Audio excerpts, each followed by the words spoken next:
A final yet very important piece of the puzzle in terms of the budget and scaling is your bidding. In other words, how much are you willing to pay Facebook for every click or conversion, for example? Now, before I'm going to show you various best practices, I want to dive a little bit deeper into how the bidding system actually works. Because first of all, it's obviously a bidding game, which means that if you're going to bid less than your competitors, then your competitors are probably going to get more eyeballs on their ads.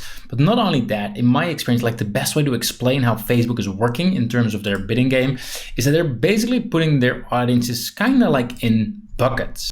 So part of the audience is going to be like very, very likely to buy your product. And that's probably going to be the most expensive part as well, right? And then they go to like the second bucket, which is still kind of, they're still likely, but like they're less expensive. And then like it sort of moves down. Like I'm not saying there's 4 buckets, but that's basically the way to express it. Like the more you pay, the best type of people you're reaching. I mean, not every view is equal. Some people are just more likely to buy your product, and for that reason, they're also more costly, basically. And we'll need to change our bidding strategy in order to get the highest bucket, the best performing audience, basically, that you can get. Now, where do you actually decide your bidding? Like where do you actually put that? Well, you do that on the ad set. So inside of your Facebook ads campaign, you go to your ad set settings, and there you'll find the options optimization and delivery.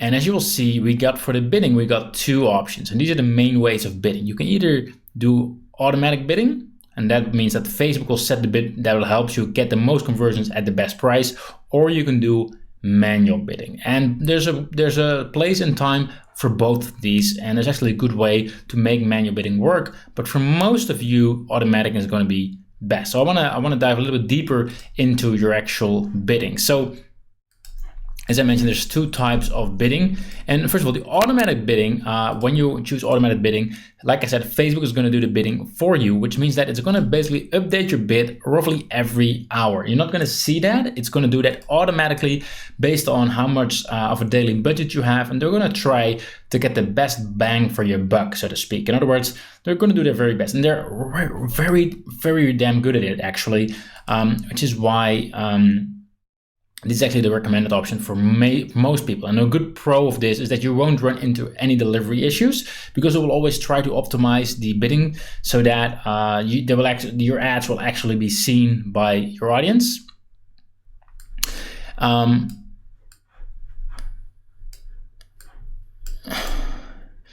But the downside is obviously that you have less control in the auction, right? You just let it decide you just let Facebook decide. Now, this option, automatic bidding, is highly recommended for everyone who's just beginning with Facebook ads, and also for new campaigns. So whenever we run a new campaign, always go for automated bidding, because Facebook is just like their automated system is just pretty damn good.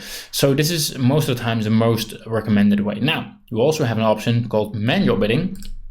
And this means that you decide what an action is worth to you. So you actually put in the number right in the screen. So you would select manual, and then you would have to enter it right here as a text field. And obviously you need to take into account that the amount that you bid is not necessarily what you pay, because as I mentioned, it's a bidding game. So if like everyone else is only bidding 100 and you're bidding 500, for example, just as an example, then obviously it doesn't mean that you're going to pay 500. You're probably just going to pay slightly more than 100, right?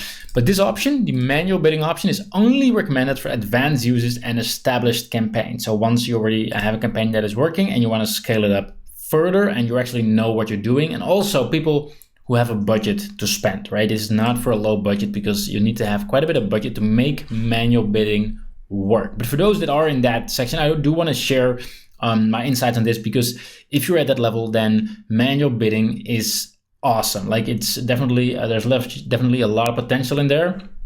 We have a lot of campaigns on manual bidding that are working extremely well. But once again, you need to have quite a bit of a budget in order to make it work. So here's the manual bidding strategy.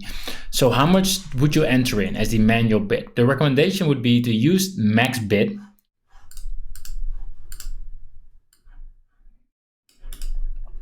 So right here, you can select maximum. You can either go for average or maximum. Always go for maximum. Select maximum right here, and then enter a number that's 3 or 4 times higher than the suggested bid. So right here, for example, you'll see in a suggested bid of like 27 euros, then 100 would be a good thing to actually put in. So I would go for like 3 or 4 times the suggested bid.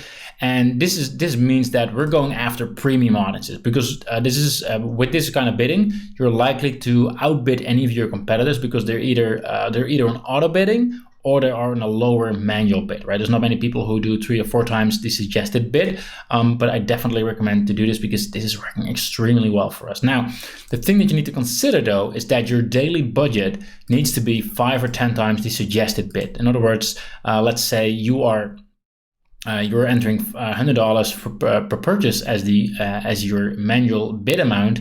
That means that you'll need to spend or at least have a daily budget of like between 500 and 1,000 euros a day. So that's why it's not for everyone. You need to have some budget to spend, because obviously even when you're going to run this, it's going to take a couple of days to settle in, which means that you're going to spend quite a bit of money beforehand before you even know whether it's going to work, which is also why it's not recommended for everyone. And the reason why we need to have this amount of money, such a high bid compared to the actual maximum bid, is to make sure that Facebook has enough data to let their optimization do its thing. Now, one other real important thing here when you are going to apply when you're going to apply this strategy is whenever you have an ad set working on manual bidding, do not touch the ad set anymore. Just let it run. You can create new ad sets, that's totally fine. But the one that's working, just do not change the bidding. Let it go if it's working. Only if it's not working, make changes. That's a real important one as well. And this is sort of like my nitty-gritty kind of trick that I wanted to share with all of you. So once again, just to sort of make sure you're familiar with this, make sure it's really clear. If you're starting out or you're starting a new campaign or you're starting out with Facebook ads, always go for automated bidding. Let Facebook do the bidding for you because they're pretty damn good at it. And only if you are at a certain level and you have the money to spend and your campaign is already profitable and you want to scale it further, that's when you go for manual bidding, or at least when you can try out manual bidding. And I would recommend to go for the strategy I just showed you.